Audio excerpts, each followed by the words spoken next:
কিছু পায়রা নিয়ে এসেছি বাড়িতে।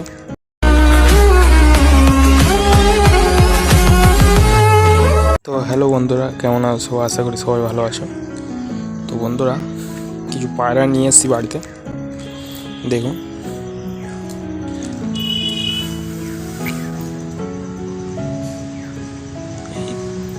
দু পিস, আর এইখানে এই বাচ্চাটা।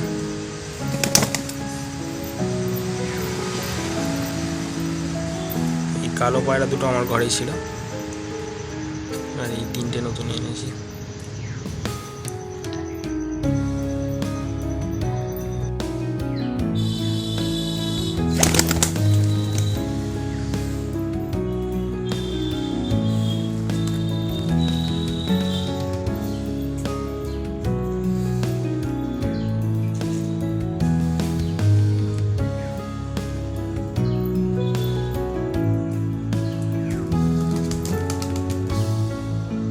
ভিডিওটা আজকের এই পর্যন্ত থাকলো।